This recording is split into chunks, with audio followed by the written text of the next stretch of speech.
Alright, what's going on guys? Spidey or Daniel here from PotatoLifeGaming. Hope you guys are all having a great day so far. Today I'm bringing you guys a Shadow Mage skill build.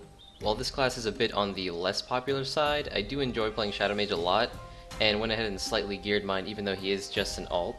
I also believe this class is quite a bit more complex than say Doomblade for example, as there are a lot of buffs, debuffs, and interesting details about a lot of skills. Not to mention you're not only controlling your mage and his gun, but also your shadow. So we have some tag team action going on and lots of pressing multiple buttons at once and lots of managing multiple cooldowns. I will also mention this class has a lot of room for customization depending on which skills you like more, just like most classes, but I'm going to be showing you guys my preferred skill build and explain a bit more in detail why I chose certain skills. So let's go ahead and start with a bit of an overview and then we'll jump into each individual skill. Okay, so one of the first things you will notice is that all of the gun skills are non-elemental, and all of the shadow skills are dark element. You can also see that all of the gun skills are piercing, whereas the shadow skills are pretty much a mixture of slashing and crushing. So I thought I would include this just in case someone might overlook this small detail. I would definitely recommend using a dark element weapon charm for this character. It doesn't have to be a powerful dark charm if you don't have one, but just using a dark element weapon charm will make all of his gun skills gain the additional damage from your elemental bonus, which makes a huge difference, and in this case ideally is dark element. For the physical damage type, I just used piercing gems to increase all of his gun skills damage, and this decision also ties a bit into the dark tide skill, which we will talk about a bit later. But overall, it's pretty much your choice on which gems you want to use depending on which skills you want to increase the damage on. Aside from that, you can omni-socket bonus damage into your weapon, which would give you a similar effect, but for all skills, not just one of the three physical types. Alright, so let's go into each skill now. Okay, so Shadow Smash. This is the right-click prompt that appears sometimes. I didn't even bother unlocking it. I felt it was very unreliable, it wasn't very useful against bosses, and has really low damage anyway, so I didn't bother wasting any skill points into that skill. Next we have Dark Rage. This skill is a buff that you gain from using Shadow Lunge, and it buffs your crit rate and attack speed with a max of 2 stacks, and even with the skill max, the buffs didn't really seem worth investing any points into the skill. I don't use Shadow Lunge often, except mainly for movement or as a filler if I really need to, and considering that I'm already at 100% crit rate on this character, the small attack speed buff alone didn't make it seem worth investing any points into. Okay, Umbric Double. This is a pretty important one. So this skill was kind of confusing to me when I first started playing. It just says it increases damage for basically all of your gun skills. Then it says it stacks up to 3 times, but doesn't really say how you gain the buff. Basically though, the way this works is if you use a shadow skill right after a gun skill, or simultaneously, you'll gain a stack of Umbric Double. This works with any gun and shadow skill combination, and will even keep stacking if you're simply in firing stance for rapid fire and using shadow skills. So it stacks up to 3 times, with each stack lasting 6 seconds, but you should definitely remember, each stack that you gain doesn't refresh the entire buff, meaning each stack has its own expiration.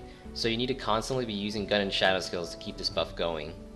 Also, now that we're already talking about Umbric Double, I want to talk about the imprint that I chose for Shadow Mage really quick.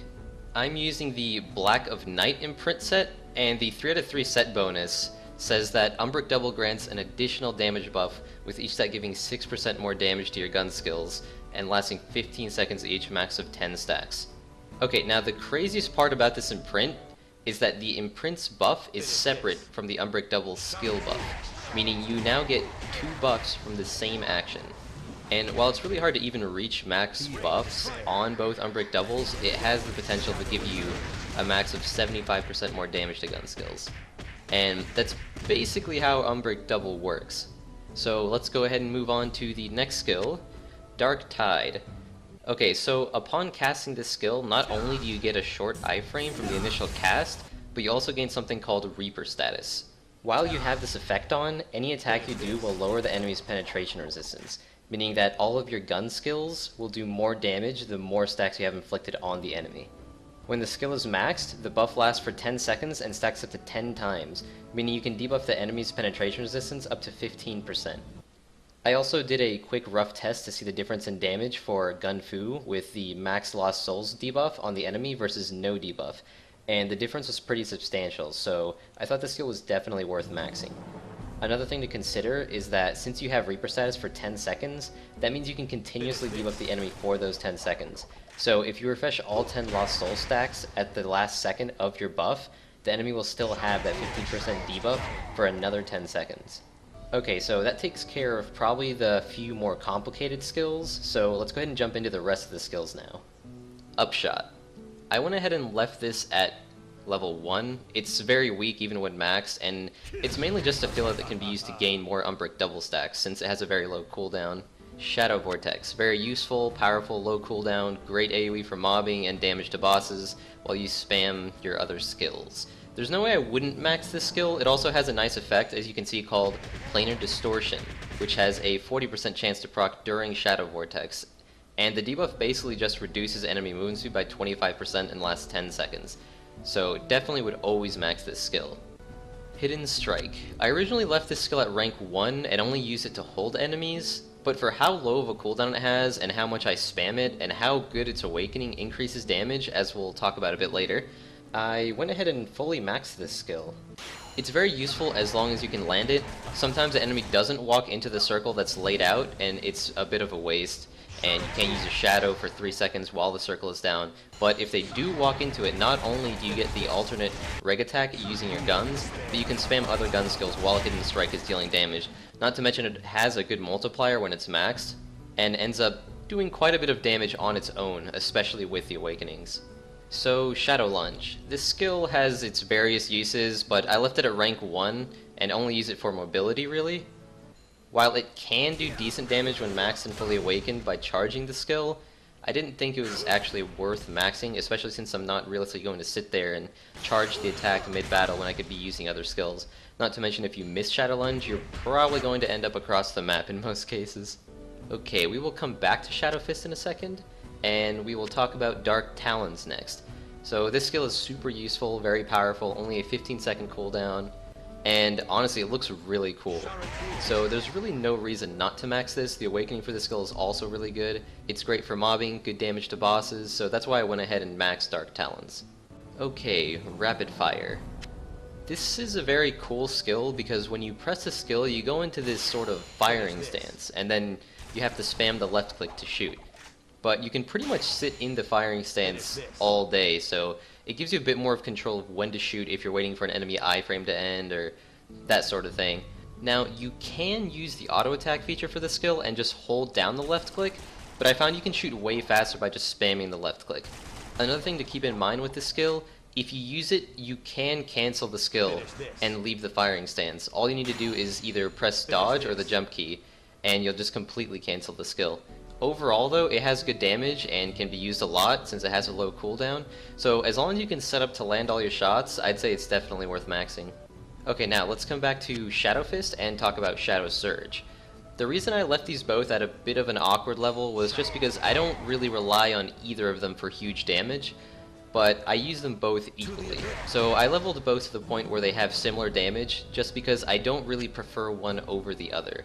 Shadow Surge has decent mob grouping, and Shadow Fist has a small CC against enemies when it's used, so that's really all there is to those skills. Okay, Shadow Scourge. I mainly unlocked this skill for the utility and as a filler attack. It has amazing range, tracks onto targets, and it will actually slow the enemies that it hits.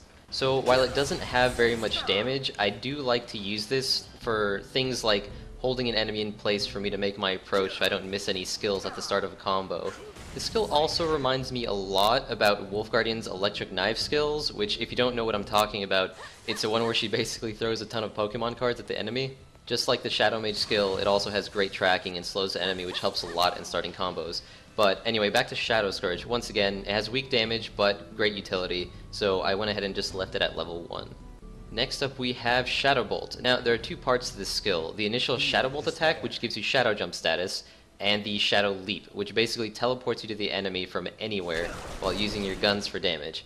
So, on top of the damage you deal after the teleport, you can actually control where you move, like if you're ice skating.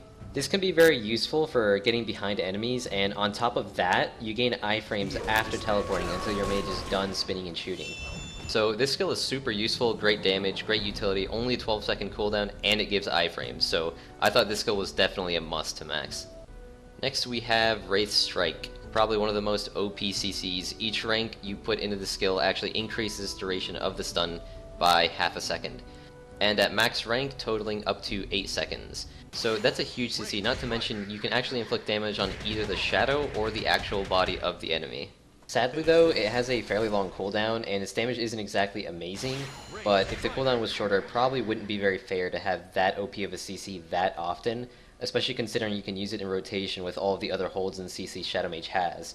So I went ahead and just maxed it for the full 8-second duration, and that's really the only reason, because the damage that comes with it is pretty much just a bonus. Next we have Gun Fu, probably my favorite Shadow Mage skill. It does so much damage, it gives Ultra State. I would definitely max this. It does have a pretty long cooldown at 30 seconds, but there is an imprint that actually lowers its cooldown by 15 seconds at the cost of 9 hits of the attack. This skill also pairs really well with the Lost Souls debuff from Dark Tide, like we talked about earlier. Now, one thing worth mentioning with this skill is that you can actually spam the left click for additional attacks during the skill, and honestly, if you hate spamming left click, one thing you can do is just simply turn on the auto attack feature and hold down left click, and it will actually give you the same amount of extra hits compared to spamming, which is roughly, I guess, double the original amount. And that's really all there is to Gun Fu. So next we have Shadowmire. Shadowmire is a very good skill in itself. It's amazing for grouping and has pretty good damage and lasts quite a while. The only reason I don't have this max was so that I could use every single skill point without having any left over. So I believe in my build it's actually only 1 rank away from max.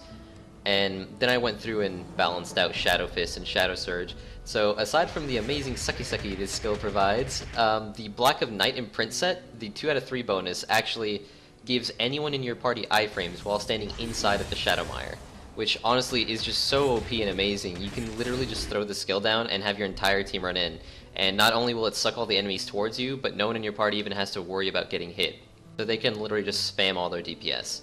In solo, I actually like using this and Wraith Strike separately because it just gives you so much time where you can DPS and the boss can't hit you. Other than that, if I had more skill points, this is definitely the first skill I'd put my extra points into, and it's actually also one of my favorites. Alright, Spectre. Max it, obviously. It's Shadow Mage's strongest burst skill, it's an ultra break, it looks ridiculously awesome, and on top of all that, it leaves a dark lattice that lasts roughly 10 seconds, which imprisons enemies and constantly knocks down smaller mobs. You can see here, even on floor 60, once he's in the lattice, he literally can't escape. So it's a great hold / trap on top of already being such a strong skill. Okay, the next skill has a bit of depth to it. Dark Shadows. There are also 2 parts to this skill similar to Shadow Bolt, the first part being the Dark Shadows buff.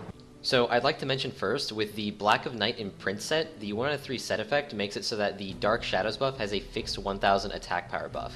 Without the imprint set, you actually gain 8 stacks from activating the buff at level 1 and 9 stacks at level 2, with each stack giving you 100 attack power. So another reason I chose the imprint that I use is that normally when you have the buff on, your dash becomes a much better dash. You get more iframes and travel a farther distance, but in return, it consumes 1 Dark Shadow stack per dash that you use. Meaning if you use a dash to stay alive, you're going to lose 100 attack power every time you dash. The imprint making it a fixed 1000 attack power buff solves that issue, since now you can dodge endlessly and never lose those stacks.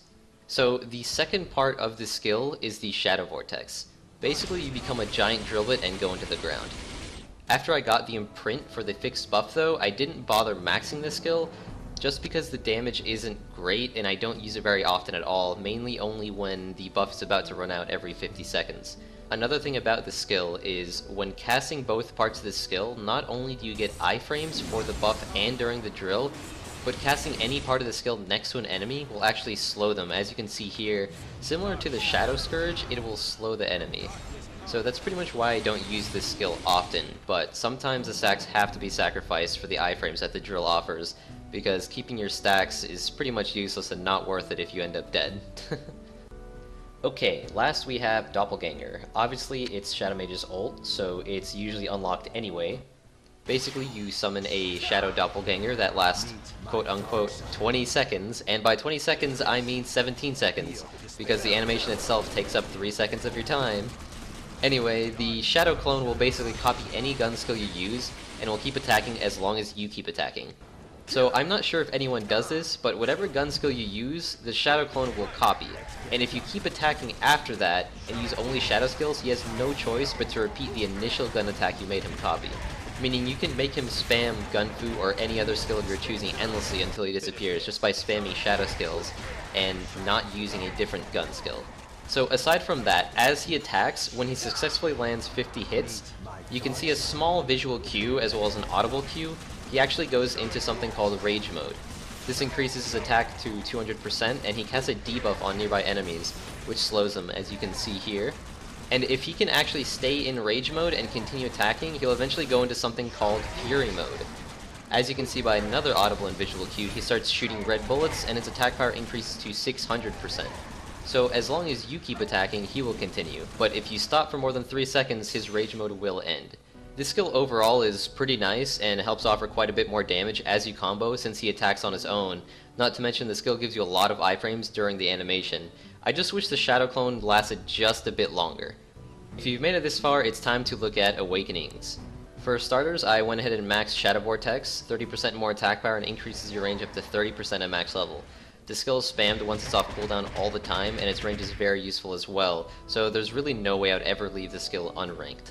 Next up, like I mentioned earlier, Hidden Strike. I spam this skill a lot due to its low cooldown, and the Awakening actually gives you 10% more attack power per rank, so I maxed that for a total of 50% more attack power. So Upshot and Shadow Lunge. While their bonuses are decent, obviously I didn't even rank the skill itself, so I can't rank the Awakening even if I wanted to, which I don't want to, because they're pretty weak skills in comparison to most, so I didn't feel these were worth spending any points into. Okay, Shadow Fist. This in itself is too costly to consider, although the benefits from Awakening it are pretty good. If the skill was maxed with Max Awakening, it would do pretty good damage with the Awakening and would hold the enemy in place for a total of 5 seconds. I did actually reset one of my skill tabs just to show you guys what it's like. So you can see it holds the enemy in place for 5 seconds with the debuff. Once again, not really needed, especially considering all the other holds and stuns that Shadow Mage already has. Okay, Dark Talons. This was a no-brainer. It gives 50% more attack power and 50% more attack range when maxed. You can see the differences here, and on top of that, it will actually slow the enemy's movement speed by 30% for 10 seconds with the Awakening. So it's very useful for mobbing, very useful against bosses. Overall, I'd always max this Awakening.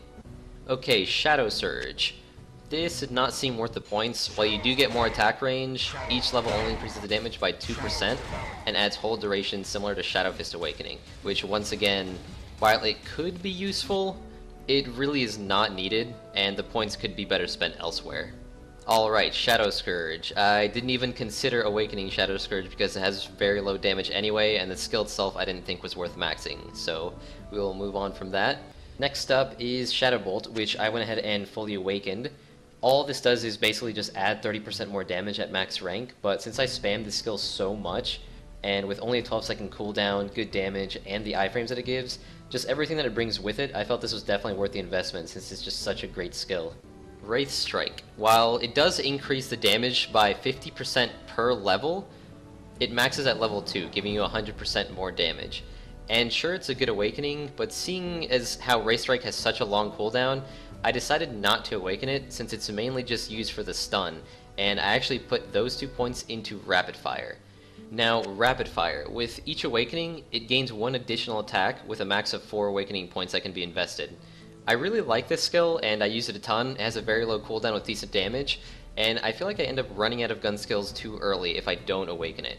Although I will say, if you find that you can't often take advantage of all the shots in Rapid Fire without the need to cancel the skill, you may want to just take these 2 points and put them into Wraith Strike, Shadowmire, or maybe even Shadow Surge. Alright, Gunfu, no question about it. No need to even explain why this is maxed. It's OP, and it's one of my favorite skills, so that's why I maxed it.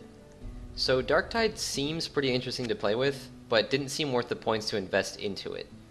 It only offers a 1-second cooldown reduction per rank and some attack speed, so at max rank it's a 4-second total cooldown reduction to instant cast skills, as well as 12% total attack speed increase. But seeing as well how it decreases the duration of Darktide down to 6 seconds at max rank, it just really didn't seem worth the points. Now Shadowmire could be something worth ranking.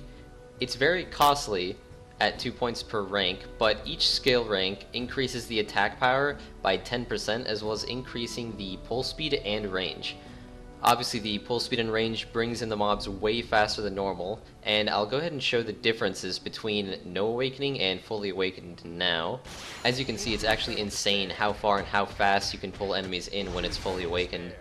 Meanwhile, without the awakening, yes, you can still trap them and hold enemies in place, but you need to be a lot more precise with where you're placing your Shadowmire. Essentially though, if I were to take points out of any other skill, I'd probably put them straight into Shadowmire. Lastly, we have Specter. Increases the attack power at 50% at max rank. I love the attack, it looks awesome, it's Shadow Mage's strongest burst skill, it's an ultra break, so because of all that, I went ahead and maxed it. It does have a super long cooldown though, at 105 seconds, so in runs that could take about 1 minute and 30 seconds, I would assume it's possible to use these points elsewhere, but other than that, it's pretty straightforward why I maxed it.